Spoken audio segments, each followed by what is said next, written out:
Spartans, when was the last time you got uncomfortable? And was it forced or by choice? If it's been a while, today is the day you can opt in by choice. In the grand scheme, what is vulnerability? Well, it's a curse word to men, right? That's a bad word. Don't ever say that. Don't be vulnerable. Why would you do that? But realistically, it's not a weakness. As leaders and alphas, we need to understand and showcase our feelings a little bit more over the true spectrum of emotions. Nobody wants to have the perception of weakness. They want everybody to think that they have it figured out, when realistically, we're all in the same field. Vulnerability is what connects us as human beings. And if we can get over that hump, then I firmly believe that the world will be much better off in a whole round of scenarios. Look, great leaders are not going to be the strongest. They're not going to be the smartest. But what they can do is they can admit to their weaknesses. And they can admit what they don't know. And people that are out there still living the old glory days of their early 20s, it's like, come on, man, time to grow up. Offer up some vulnerability, admit that you don't have it anymore, and we'll start to go down a new path. You will have much more respect ultimately in your life. But if you're still out chasing the tail, maybe that's why you have these thoughts you shouldn't be having, or maybe that's why you're not seeing the results in the gym, or maybe that's why you don't understand why somebody's here and you're here and it's your fault in a discussion. You haven't done what you needed to do. If you can register that vulnerability is not a weakness, as an alpha male, you're already ahead of the game of those people around you. You can be a big strapping guy, and you can ask for help.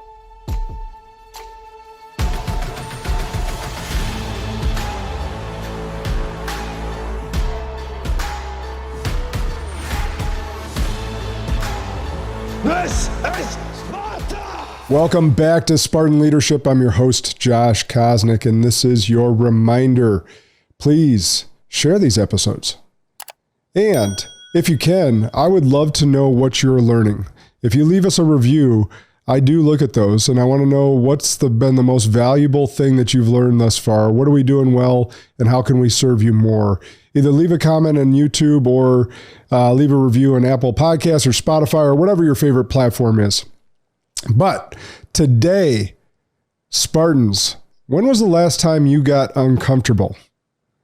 And was it forced or by choice? If it's been a while, today is the day you can opt in by choice. Because with me on the line, uncommon entrepreneur and mental conditioning connoisseur, my friend Garrett Jones. Welcome to the show, brother. Thanks, Josh. Really appreciate your time, my friend. Hey, we're excited to have you. So Garrett and I were spitballing. We were spitballing offline, just doing some Instagram DMs because we got to meet each other in Vegas a number of months ago. And we were spitballing on what we could bring impact to the audience on. Yep. And today we settled on the power of vulnerability.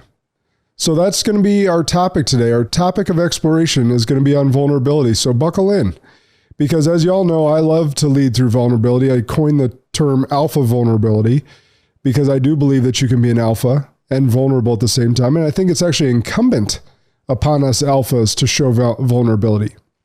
So before we dig in, share with the Spartan community where your devotion to mental conditioning and leadership stem from. Yeah, absolutely, Josh. My devotion from that started about 10 years ago. I went through a bad divorce, coming off of probably the biggest high of my life at the time, graduating from a top tier MBA program at Rice University. Thought I had the world by the short and curlies. And and push come to shove, man, it was the exact opposite. And I started thinking to myself, hey, there's got to be a better way. There's got to be a better way. And I started to understand that there were a lot of people chirping in my ear that I really shouldn't have been listening to. So I took it upon myself to dive into some books, listen to some podcasts. And then I started thinking to myself, wow, this is something that I could really leverage and showcase my own story so that I can help others in the process. And I think that's kind of interesting because, as time goes on, I've started to pick up on unique traits of the leaders that I really admire. And they all come down to those that are very successful from a holistic, what I call a whole life millionaire. They are vulnerable at the top of the page. That's their best trait for them as a leader. And as I started to research the topic even more, especially after you and I agreed on this specific discussion topic, there are tons and tons of articles out there. So if somebody's struggling with whatever it may be, just Google vulnerability. Can I be a vulnerable guy and an alpha male? There are so many articles out there. It's insane. And I would employ all of you to do your own homework and do your own research, especially as you're going through maybe a low moment, maybe a growth perspective of your life. Maybe you're on high, but you want to continue to leverage that high and grow further, whatever that may be. And I'll offer some vulnerability right quick. Hey, Josh, sorry to say it, my friend, but this is my second podcast ever. I'm being pushed. I'm being pushed by the likes of our common mentor, Ben Newman, by the likes of my specific mentor, Sean O'Brien. And I'm nervous, right? I've been nervous for weeks because I look at you and I say, man, this guy, Josh, is a great speaker. He's a great interviewer. Seems like he has everything together, from Christian values to a family man to understanding time management and just being a solid alpha male. I feel like I have a lot to say and more to offer, but I struggle with the organization of thought and the fear of not sounding like a professional. And so that adds a lot to it, you know? Yeah. Well, I appreciate the vulnerability and the compliments. It's been an evolution for me for 20 plus years.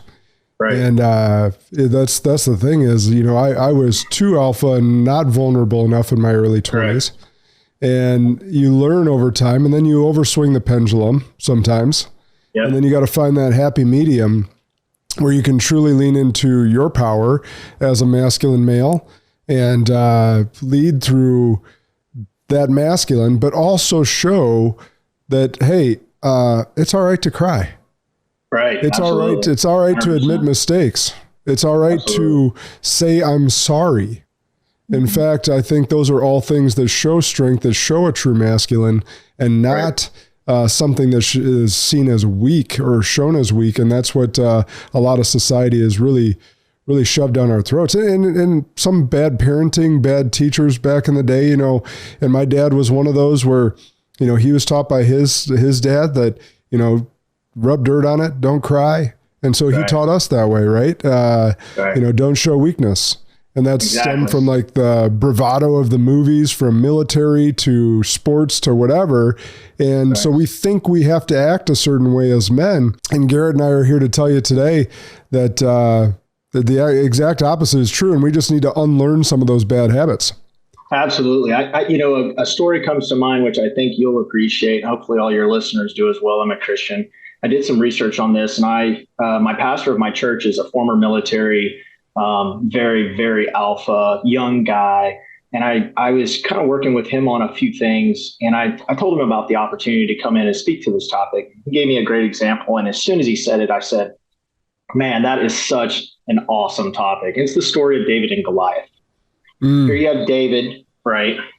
He stepped up as an alpha male to protect the people of Israel from Goliath. He was a warrior. He had led many battles, yet he was scared, and he cried out to God, please save me, help me. He was desperately needing guidance in the moment.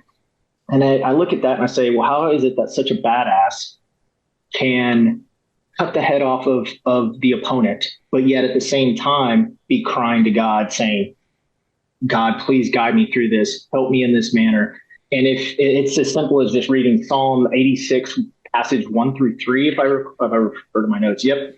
And I thought that was kind of an interesting topic, right? Because what is in the grand scheme, what is vulnerability? Well, it's a curse word to men, right? That's a bad word. Don't ever say that. Don't be vulnerable. Why would you do that? But realistically, it's not a weakness. As leaders and alphas, we need to understand and showcase our feelings a little bit more over the true spectrum of emotions, so that people can recognize that, hey, we're on the same playing field as you. And if you do this will actually strengthen your position in life, will actually get you a better outcome in the journey. And also, I think what it does is it helps people see that, hey, this guy's on the same journey as I am, right? We're not alone in this journey. And that can be anything that we discuss, right? Saying I'm sorry. Maybe you're in a fight with your wife, right? Maybe it's a suicidal thought. Hey, buddy, reach out. Let's talk about it. If I will take that DM all day long. Let's talk. Let's jump on a Zoom call, FaceTime me. Let's get to work, right? You just have to open up about where you're at in your journey, whatever it may be. And I think that will be the key to the long-term success that you're looking for. And that does not mean long-term success at work or in your career. That's what we all think about. That's all everybody thinks about. And to be honest with you, that's what spurred my interest in mental conditioning and vulnerability, because although my previous life, I came from financial services, private equity, very large firms. One of the gentlemen that I worked for was probably the least vulnerable guy you could possibly meet and work with. And it made it very impossible to work at this specific firm. And I thought that was kind of an interesting thought, right? So guys, if you think about it in the grand scheme, and this will probably answer some of the questions later on, vulnerability is what connects us as human beings. If you think about that, right? It's what connects us as human beings and puts us all on the same playing field. Yes. And to quote Brene Brown of a book called Daring Greatly, which is a great book, actually. Great book. Yeah, it's an awesome book. Vulnerability sounds like truth and feels like courage. And truth and courage aren't always comfortable, right? But they're never weakness. And I think that's a great passage. I think that's a great passage. It is. I was going to ask you if leadership and vulnerability can truly coexist, but you really answered the question already with the David and Goliath story. And I want to breathe life into that a little bit further. Yeah. So if everyone thinks about David and Goliath, everyone knows the size disparity, right? David was a shepherd. He had a sling. Goliath had the big shield, the armor, the sword, the muscles, the size advantage, every different advantage. He was a true warrior. But God breathed life into David and picked the exact right warrior. Because had David gone with a sword and a shield and armor, he would have been beaten badly. Correct. Because he would have tried to fight fire with fire. The way that David won was the skill set that he was actually able to utilize in shepherding his flock to fight off wolves. And if anyone's seen a slingshot, a medieval slingshot, fling a rock, it will put a hole in someone's head. Correct. And that's exactly what he did to Goliath. So he chose the right warrior with the right specific skill set, breathed life and courage into him, and and David had the humility to go and fight that battle with just a sling and not armor and not a sword. Sorry. And so I don't even think, and like you're looking back on that story, is like, I don't even think that, had David been any smarter, he might have picked up a sword and an armor and a shield. But rather he showed up with what he was skilled at and known and fought the battle and won. So that was really good. And then the second thing that came to mind, story-wise, you talked about your private equities experience. A story spurred to mind for me because I had this experience with a guy who was slightly older than me when I was in financial planning. And I had had more tenure in the business, and he asked me to go on a meeting with him because he was struggling with getting people to convert to clients, which that was a humble thing, right, for him to do, to go to someone that was younger than him, that was doing better than him. Now, that being said, in the meeting, he really screwed up. So we get in the car afterwards, and I was observing. He was doing the question asking. It was a discovery meeting, so there was no pitch there. It was literally asking questions and figuring out if he could be of help. And so he goes, "How'd I do?" once we got in the car. And I go, "Well, you asked really good questions. And, you seem to have a good process around it." I said, "But you really screwed up." And so, he went from, a joyful look on his face to, "Well, what do you mean?" Right? One of his kids had they had maybe a stillborn or something of that nature, or a miscarriage, one of the two. And she was open and vulnerable about her experience and struggling to get pregnant and then having that scenario go on for them. And he completely missed the opportunity to be empathetic and share his own experience and vulnerable. Yeah, which would have been the hook. Which would have been the hook. Which would, and so you can probably imagine he didn't get her as a client.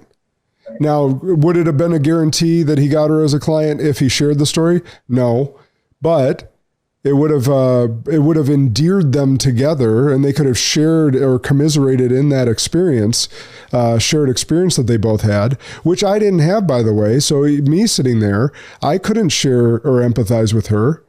I could empathize, I should say, but I couldn't share an experience that he had. And that's why I say, I think you royally screwed up, but he was unwilling to be vulnerable in that situation. And I was waiting for it because I knew his story.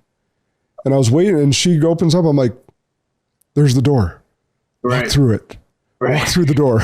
and he didn't do it. So that just came to mind, and I want to share a real life example of how it can hurt you in life too. Yeah, absolutely. You know, leaders, if they can't open up about their own story and inspire others through whatever that passage may be, it's you know, they're really never going to truly lead from the front. The community that I admire to the utmost degree is the Special Forces community. Really, realistically, any guys in that community is just awesome. I read every book I can get my hands on. Those are the most vulnerable guys I've ever read about, talked to, met, had the opportunity to shake hands with ever. Everybody thinks about the Navy SEALs, but there's all sorts of different aspects of the Special Forces community. Yep. People are more willing to go into battle with people they trust, who are open and know that they have just as much to lose. You know, if you can create a culture as a leader of openness and trust, you're going to accomplish huge things, right? Because you know, it's the team environment back when you're in high school playing football, or for me, it was playing basketball. Like I would willing to go down with the ship, knowing my boys were going to fight to the death to win the game. It's the same concept, right? Yeah. It's the exact same concept. Yep. All right, let's stick on this topic. What does vulnerable leadership mean to you? I know we've told a couple stories. Is there anything else you want to add to that? No, that's a spot on. I mean, like I was saying, you know, I think what people need to take away from that is exactly what we were discussing. There's all sorts of different aspects as being a vulnerable leader. Just recognize that vulnerability brings us together as human beings. And that if you can get someone to open up, the chances of whatever it is as a success from being a leader, or if you're in a leadership role, will drastically improve. And creating that level of trust within that organization, family environment, whatever it may be. And I think that's what people really need to recognize in this sense. Because I know we are just not even scratching the surface of this topic. This goes deep. This goes extremely deep. And I think that's something that can be, you know, really taken to heart. Yeah. On the flip side of that, before we move on, do you think that a leader can be too vulnerable? Absolutely. Yeah. There's definitely a fine line. Because if you come off as too vulnerable, then you may be coming off as I don't want to say weak, but I want to say victim, possibly. The victim mentality. Maybe you don't know the exact answer and you are truly, you know, up the creek without the paddle, right? And you may turn to your low level analyst, or in a family member, maybe you turn to that third cousin who you never talked to. And you say, man, what would you do here? At that point, it's just desperation. Weakness is not the great word. Desperation is the word. It comes off of desperation, victim mentality. And you got to have that fine line there where you're operating with extreme confidence, but at the same time, you recognize your current position in others. Yeah. It's having an awareness of your authority and your position, right? And understanding how they may take whatever story or whatever vulnerability you're about to share. I think that's right. Really good. I was just going to say, you know, I think if you're leaning into your current state, you're comfortable being uncomfortable, which I love being uncomfortable. It's an odd thing. My wife thinks I'm crazy. With all the 75 hards and the challenges that I've done throughout the years. And if you can, it's okay to be who you are. It's okay, right? It's fine. You're in a good spot. The world's not going to end tomorrow. So just start doing the work, but act with intention and be intentional about the process. Yeah. Agreed. All right. So you brought up 75 hard. Let's lean into that. You and I both opted into an extremely vulnerable leadership seat. We both led groups through 75 hard. I did that last year, led a group. And I'll actually, before I ask the question, I'll say this, being vulnerable. I led a group last year because the year before I did it on my own for me. And it's almost like doing a repeat, a back-to-back championship. Like there's less there. It's actually harder to repeat because like, I've already proven I can do this. Right. What am I going to be, what am I really doing this for? So I put that extra on me of leading a group through it to make sure that I held myself accountable with it as well. Right. So why did you lead the group through and what did you learn from it? So coming back to my church, I approached my pastor again, former military, very alpha kind of guy, young guy. And I said, hey, look, I think there's a direct correlation with what happens in 75 hard and what we're preaching every Sunday. Because these people, they leave here on Sunday, they feel great, they get home 30 minutes later, and they're right back to their normal selves, whatever that may mean. I was like, this is a different than a quote unquote prayer group. This is going to require action on their part. So when I pitched the idea, I said, I want to lead a group. I'll call it a prayer group if that makes you feel better and that makes the church board of directors feel great, but it's not going to be that. Since then, I've done this now going on 3 years. I've had over 50 people complete the program, and I have had the most amazing results, from weight loss to clarity of mental conditioning to better relationships. People stop drinking. It's actually quite impactful. Now, as the leader, I'm vulnerable to admit what I know and what I don't know. And I'll go in there and say, hey guys, I've done this several times. I've passed it several times or completed the program in its full in its entirety several times. And I have flat out failed several times. What I ask of you is, if you fail, we're going to keep the same schedule. It's okay. I want you to admit your failure, jump back on the bandwagon the next millisecond, and let's complete the 75 days. Now, I understand. I'm trying to get these people to leg into it and see that there is a possibility at the end of the tunnel. Because what do most people do when they hear of 75 hard? Oh man, Josh, are you kidding me? You're going 75 days? Oh, there's no freaking way I can do that. No shot. And if I have a margarita, who cares? Oh gosh, well, that's okay, but just complete the 75 days, right? That's all I'm asking of you. Now, personally, yes, I complete it in its entirety, but you have to get these people to see the light at the end of the tunnel. And that may mean dipping your toe into the water, right? I know that doesn't agree with Andy Frisella's philosophy, but that's how I like to look at it. Because I actually do agree with Andy Frisella's view. And it's pretty interesting how it is, right? Look, great leaders are not going to be the strongest. They're not going to be the smartest. But what they can do is they can admit to their weaknesses. And they can admit what they don't know. And I know what I know, and I know what I don't. They lean into their current state. They love being uncomfortable. And that was my challenge to my cohort at the church, was just saying, I want you guys to get very uncomfortable. Yes, does it suck drinking a gallon of water every day? Yeah, but you'll get used to it. Oh, you can't have that cookie on Saturday night? Sorry, I can't help you. What are you trying to accomplish here, right?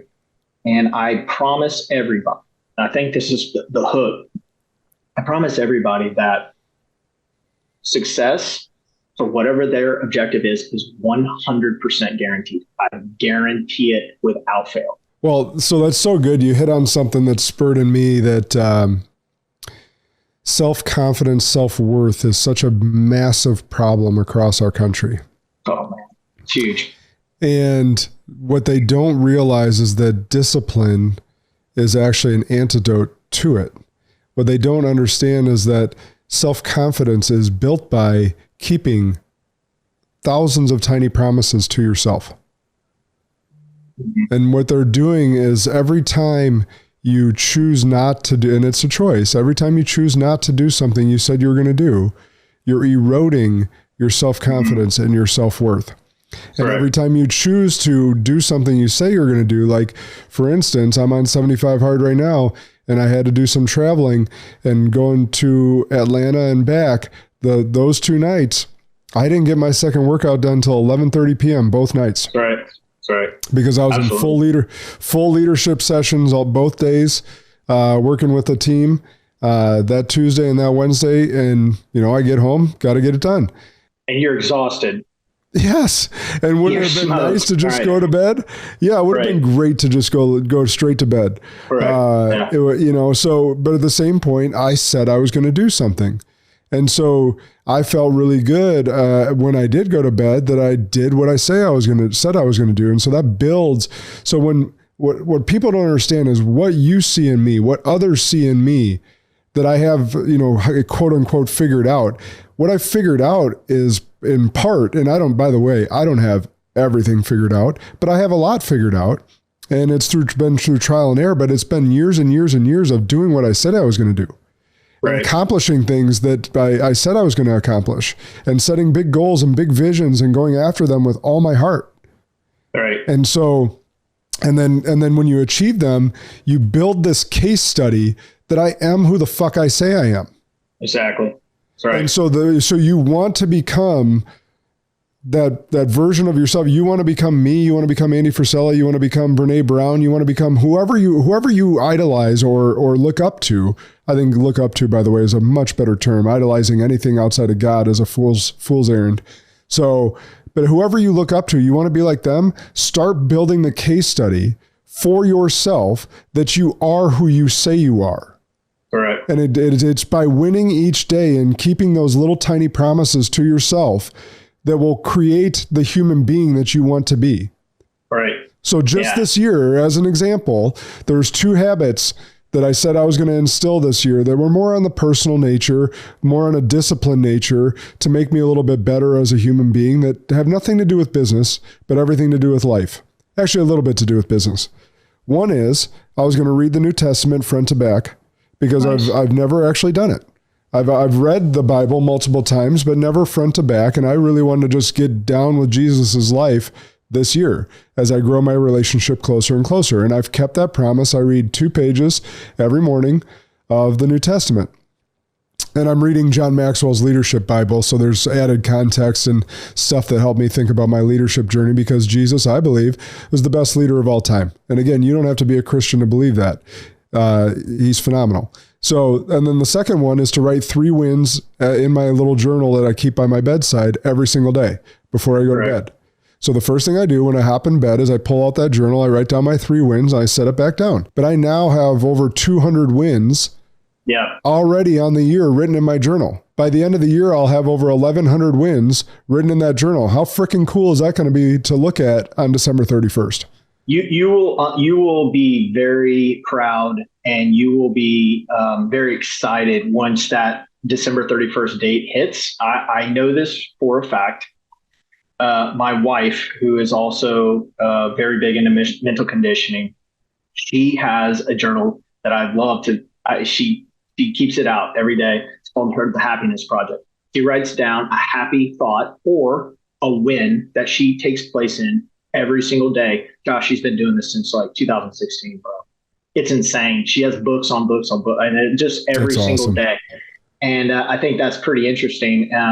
And we're about to have, hopefully, the biggest win, offering some more vulnerability. We have our first baby due, a boy, here in sub 3 weeks, maybe 4. Hey, congrats. I know. Man, talk about not knowing what you don't know, right? I'm nervous, and I want to continue that alpha male perspective for him, right? I'm going to do the things I said I'm going to do, because if I don't start now, then it's a slippery slope. He gets older. He is constantly watching. And I am not going to have him say, well, Dad didn't do what he said he's going to do. That will never happen, period. End of discussion. So if I say I'm going to do 75 hard, buddy, I know I'm putting you to bed and I'm about to go out for a nice ruck walk, but I'll be back here in 45, 50 minutes, my man. Get some sleep. Daddy will be right back, right? Because I'm going to do what I set out to do. And I want that mentality instilled in him so that his leadership skills are ingrained in him at such a young age that it's almost second nature, right? They watch more than they listen. That's correct. And so just always know that. Oh, by the way, it's natural for you to feel the way you feel. I felt that way. So what's amazing for the men that may not be fathers yet that are listening, what's amazing is you'll all feel the way Garrett's feeling right now. Yeah. And part of it is, and then the other part of it is like, you don't get to bond with that baby until the baby's born. The mom gets to bond all that 8-9 months that they're carrying. Right. And so until you hold that baby and hold that skin to skin and look into their eyes as they look into yours, and that's the moment you get to start, really getting that fatherly bond. And by the way, and even at that point, you're watching your wife in amazement. I've said this since my first was born, like you don't believe in God, watch a woman give birth, and it'll change your entire perspective. And then furthermore, they innately know exactly what to do. And we're sitting here going, okay, tell me what to do. Right. Right. We have no idea. I actually have a book. Yeah, I actually have a book that I'm starting to read pre-birth. Right. It's almost like a picture book. It's so easy to read because I'm an extremely skilled reader and I can read fast. It's called Don't Just Stand There. Right. And that's just like the perfect mentality for guys that are about to go through this process. Like say, hey man, don't just stand there. Here's what you need to be doing here at this specific time. Here's what's happening with your wife. So yeah, it's going to be a fun experience, and I'm pretty excited. But again, the vulnerability of it is I'm nervous. Yeah, our first one came 5 weeks early, so I hadn't even gotten to the fire station to make sure the car seat was in right and all the different stuff. So I dragged a nurse down there, and I'm like, hey, do I have this in right? Right. Oh yeah. All the stuff you don't know. Exactly. Now I could throw a car seat in blindfolded, but after 4 kids, we're almost out of them. I got my last one in a booster seat, so we'll be out of it soon. But all right, you actually brought up the alpha male. This seems like a good time to pivot to that alpha male vulnerability. As it relates to 75 Hard, and as in business, there's a special power behind admitting vulnerability. What is unique about the skill when it comes to specifically the alpha man? If you can register as an alpha male, that vulnerability is not a weakness. And this is a pretty cut and dry answer. If you can register that vulnerability is not a weakness as an alpha male, you're already ahead of the game of those people around you, right? Whoever it may be, your friends, your family, etc. You can be a big strapping guy. You can and ask for help. I think a great example is you got two guys in a gym, a couple bros, 2 alpha males. One guy couple bros. A couple bros. One guy lifts 225. He can bench 225. The other guy can't get up, 150, whatever it may be. One guy asks the other guy for help. You can't get more alpha and vulnerable than that. Is because you're in the gym, everybody's trying to strut around and peacock, right? They're all strutting around, look at me, everybody's staring in the mirror. But if one guy goes and asks for help from another guy, that's a huge aspect of vulnerability. Yeah. And I think that's really unique in that perspective. That's an interesting point. That's a very vulnerable place. Correct. And yet we don't treat it so much. It's just actually it's kind of secondhand. Like we've seen enough injuries, be it online or actually in the gym when we've been present, where someone's tried to lift too much, trying to better their body, better their mental, and they took on too much without asking for help and they injure themselves. 100%. So it is natural for most of us to just ask another dude to be like, hey, can you spot me? Right. Yeah, absolutely. So why don't we apply that to the rest of our lives? Man, that's a great question. That's why we're here, right? It's because nobody wants to have the perception of weakness when it comes to money or relationships or their career or anything else. They want everybody to think that they have it figured out when realistically we're all in the same field, right? Again, vulnerability is what connects us as human beings. And if we can get over that hump, then I firmly believe that the world will be much better off in a whole round of scenarios. You know what? I just thought of something. This may be a way for someone to open the door for themselves a little bit. I had a situation where a buddy called me and needed help with something because he was being slandered online, and he wanted my help on how to work through it mentally. And we get to the end of that call, 30, 45 minutes, whatever it might have been. And he goes, Josh, you've been such a help today. How can I help you? And I think we've all probably been asked that. And then, well, I'm good. No, I don't need it. I'm just glad I could help you. Right. So we kind of brush it off. Right. I think. And maybe for me, sometimes that catches you off guard and you don't have anything on your mind. So what I did in this instance, and I've probably done that in the past, in fact, not probably, I have done that in the past where I've just brushed people off, saying, no, I'm good. In this instance, I said, I can't think of anything right now, but when I do, I'll call you. I'll reach out. And no more than like a week later, I actually had an instance. If you guys can hear this, I got roosters fighting behind me, behind this wall. So if anyone hears roosters making noise, it's kind of funny, actually. Well, we're on a farm. We're in the podcast studio in the hayloft, so you get what you get. That's right. So anyhow, back to my story. A week later, I had an idea. I was like, hey, I actually could use your big brain on this. It was on our CRM and on some workflows and stuff. And then he was able to return the favor. And nice. By the way, so like maybe that's an instance for someone to think about opening the door. Whereas if you've helped someone in the past, and even if they didn't ask to return the favor, you could bring up to them, be like, hey, remember when I helped you with this? I could use your help with something. And just open the door that way, because we all have our specific unique gifts and special talents. So it's almost like getting, thinking of it like a bank account. I had Jeff Fenster on the show, and he talked about that relationship capital and relationship bank accounts, deposits and credits, right? And or deposits and debits, and that's an instance where it also helps that other person feel good that they were able to contribute back to you. It's like we all know that it's better to give a gift at Christmas than to receive a gift. It's the very same thing. If I ask Garrett, or if Garrett asks me for help and I'm able to help him, I feel good about myself. Being able to get help back from him in return, he feels good about himself. So it should be just like in the gym, asking for that spot. It should be that natural, but we make it something else when it doesn't have to be. I actually had the blessing of going to a pretty vulnerable gym. Call it CrossFit Light, Jim Jones' philosophy, tactical conjugate style of lifting. And if a new guy walks in and tries to really get after it and what I'm calling strutting around, there's a bunch of us that will step in, whether the guy can bench 100 pounds more than me or not. And I'm saying, hey, look, you're coming from the Globo gyms of the world. You need to create this type of lifting philosophy here, and let me help you do that. Right. So we always start small and work our way up.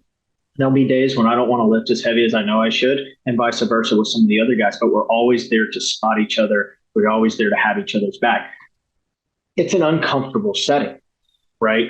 And if you can get comfortable being uncomfortable, being vulnerable by just doing the work, you're going to be really going, head on into a positive direction. Globo Gym tagline: we're better than you, and we know it. And we know it, right? Yeah, right. For anyone that hasn't seen Dodgeball in a while, that was classic movie. Ben Stiller. That was great. All right, so it is important to meet others where they're at, and this is what we've been talking about, as well as meet yourself where you're at. So you just talked about being uncomfortable, and actually you've mentioned it a few times thus far. Yeah, how does one get comfortable sitting in the uncomfortable? Yeah, by doing the work, it's that simple. Put a plan together. Where do you want to go? Where are you at currently? And then back into it to where you're at. Then you have to do the work, but it's going to be extremely uncomfortable. Now, again, this isn't talking about 75 hard or a fitness journey. It may be talking about going to see a therapist because you're having some unusual thoughts. Whatever setting you may be in, you have to admit your current state, understand where you're at, understand where you need to be or where you would like to go. And then just saying to yourself, okay, let's let's take a step back. Let's breathe. Again, like I said earlier in the call, the world's not going to end tomorrow. So let's start just doing the work. Offering up that vulnerability to whoever is helping you, they will help guide you through the process. But that is exactly how you're going to need to get comfortable being uncomfortable. And that you may have to write it down. We all sit there and think about the goals or BHAGs or WIGs that we all talk about, wildly important goals. But if we don't write them down and we don't truly admit to ourselves the current state of being or where we're at, you're wishing upon a star. Yeah, that's so good. I love the blunt answer. I want to actually, I don't remember who I was giving this example to. Actually, I do, but irrelevant to our conversation. The example is this.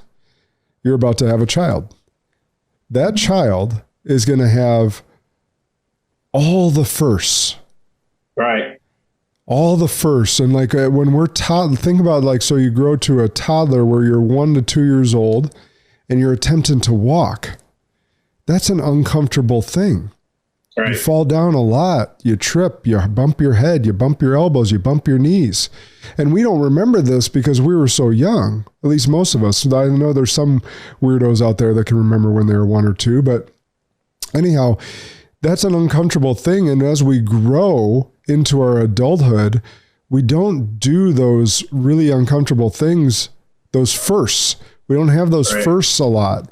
And so we don't test ourselves. And so we kind of grow out of this phase, whereas children, we're experiencing all these things where we're free to be comfortable being uncomfortable and trying new things, trying sports for the first time, trying this sport, trying dance, trying to swing on a swing set for the first time, all the different things that we were attempting, and without the shame and guilt that's put on us as a society, because we don't even know there's a society. We're just a kid.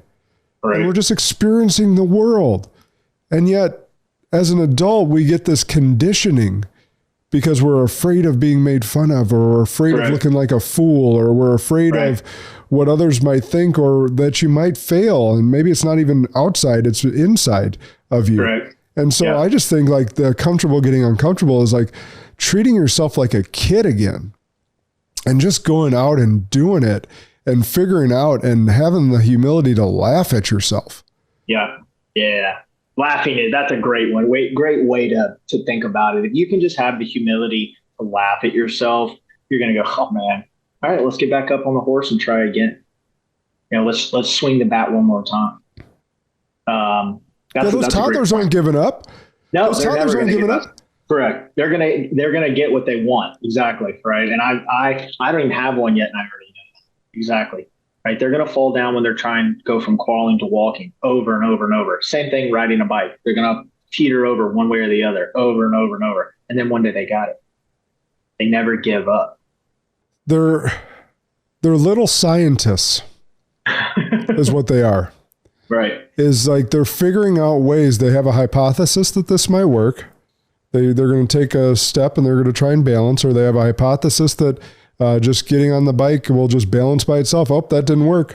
I guess I got to move. I'm going to try moving the bike to balance. Oh, that works a little better. And then I lose the momentum. I tip over. Okay, well, what if I keep the momentum? Right. So that's what we have to be as an adult as well. Right.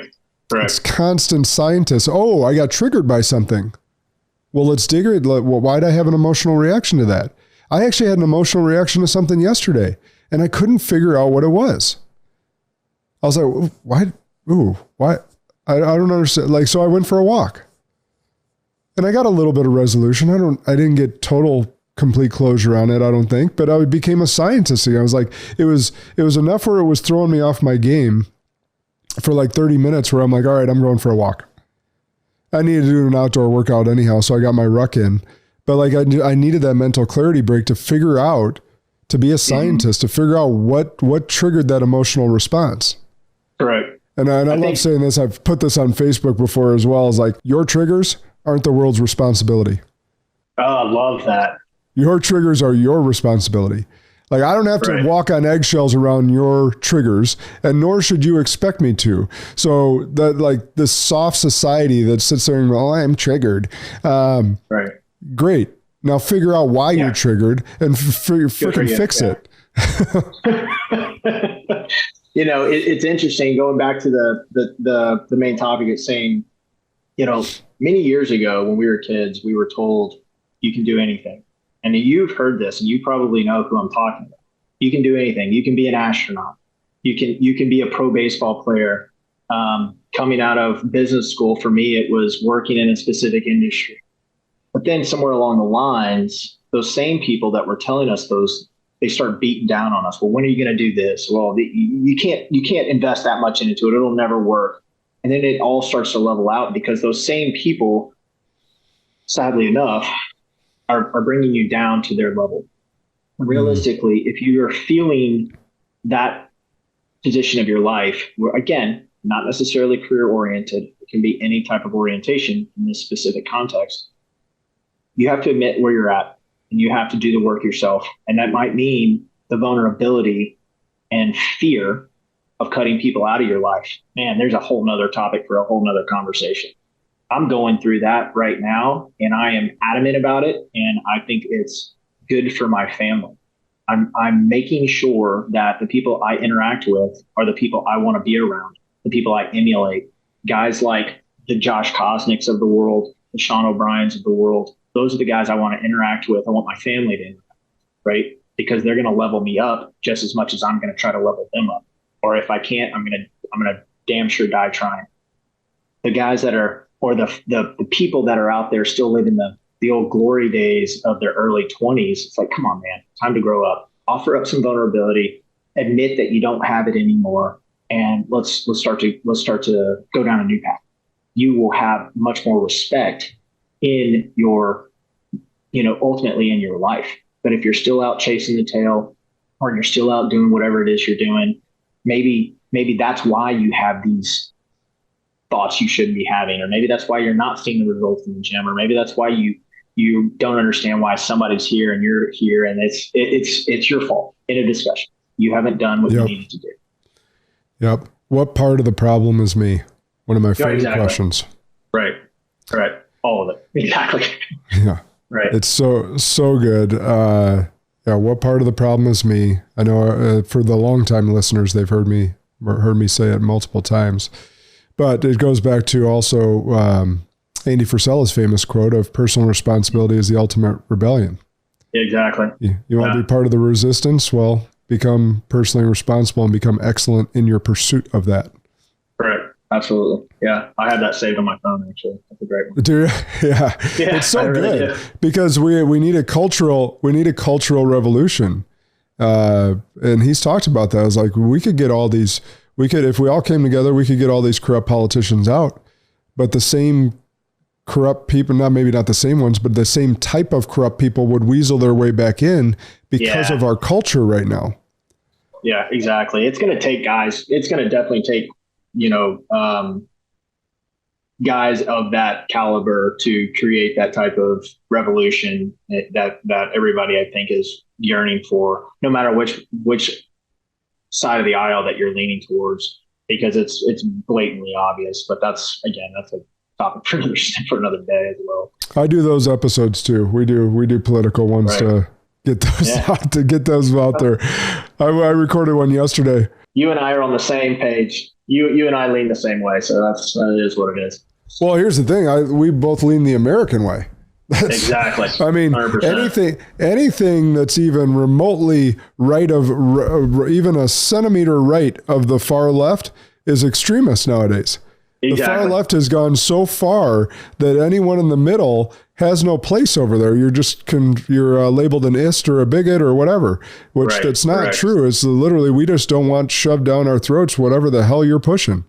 Yeah, exactly. 100%. And it's, what's interesting to me is again, Trump, Biden, whoever whatever it is, I think it's very interesting that the generalized public has created this negative around this statement, "Make America Great Again." Well, what's wrong with that statement? Don't you want America to be great? The association that they tie to it is where they're going wrong, instead of just looking at it from the perspective of what the statement says. Hey, we need to make this place great. And like you said, any centimeter to, one direction or the other, people are just going off the rails. Yeah. So actually there are, I have friends all over the spectrum, and for some Americans, they've never felt it was great. So to their respect, I can understand where they're coming from. So, okay, well, let's just take that statement and say, make America great. Not Ukraine great, not Israel great, not Palestine great, not UK great, not Germany or Italy or Spain great, America great. Let's do that. Yeah, 100%. Yeah, I would agree. So anyhow, we digress. Yeah, we got off topic there. That's fun though. Like, it is what it is. That's vulnerable. We're giving our opinions on a contentious topic. So that's it's exactly still on par. All right, last question for you, brother. What is an unpopular belief that you hold to be true that most others would disagree with you? Oh man.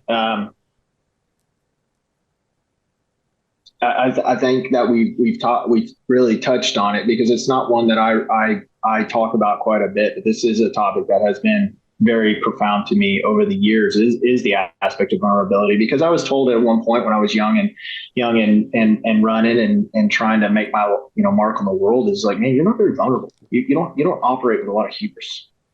You're not a calm guy. And it's really taking me some time and education on my own accord, reading books, et cetera, to develop those skills. And a lot of that came from doing the work, right? That's not a popular topic. People don't want to do it. And the more people push against me or say, oh man, you're on 75 hard again, man, you can drink, it's 4th of July, the more I want to fucking lean into it. And the more I want to show them wrong. And hey, good for you, my friend. You make $1 million more than I do. That's awesome. I'm happy for you. But my goal is to set myself up for a financially free, but realistically a whole life millionaire mentality, to where my family and I realistically have no issues. Right? We have no problems. But it requires you doing the work. Nobody wants to do the work anymore. They want it handed to them. And that is extremely unpopular to say. And like you just said, I'll be a bigot for saying that. Right? What I have in the industry that I work in now, I come across that all the time, and it's actually very, very sad, where people just don't want to go to work. They just don't want to work, right? They're relying on others to do that. That would be my answer to that. And those people don't even recognize that that's the enemy doing that to them and putting that in their head. Because at the end of the day, if they're thinking that they're going to get some lavish life off of the government, they're so sorely mistaken. Oh my gosh! And if enough of us say that, then all the producers say, fuck it. Yeah. And then the government has total control. No one's making any money. We're all peasants, and most of us are going to die. Right. That's what a communist nation does. So you don't even realize you're feeding into your own demise and buying the enemy's lies when you think that way. It's man, spot on. Good stuff. I appreciate that. Yeah, because that's a great question, and I saw that you asked that to a lot of your people that you interview. So I've really been thinking about that one a lot. Yeah, I mean, we all got beliefs, and we all got stuff that we could consider unpopular. It's like, what's that hill you die on, and figure out, to put it out there. That's vulnerable to put an unpopular belief out there. We've had people talk about abortion. We've had people talk about all sorts of things. And with that question, I love it. I've noticed that I tend to agree with whatever they say. So I must be one of those conspiracy theorists. So anyhow, all right, brother, it's been a great conversation. Thanks for your vulnerability today. Where can people follow you? You can follow me on Instagram at Skyhawk Jones, or you can follow me on LinkedIn. I prefer LinkedIn. I'm on it all day during the work day. And again, if anybody has any issues with anything that is coming off as vulnerable to them, and they're afraid to reach out to someone else, please send me a DM. I will respond immediately. Just say, hey, listen to your podcast with Josh.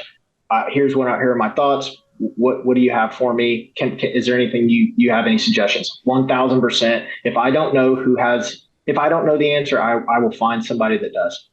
That's great. That's very generous of you. So Spartans, take them up on that. If any of you are feeling some type of way or have any questions, that would be awesome. Well, Garrett, thank you. Spartans, you know what to do. Share this episode far and wide.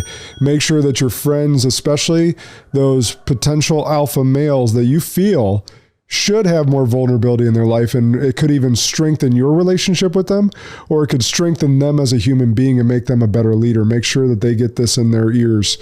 Remember, the good and great are the enemies of possible. Lead like a Spartan today.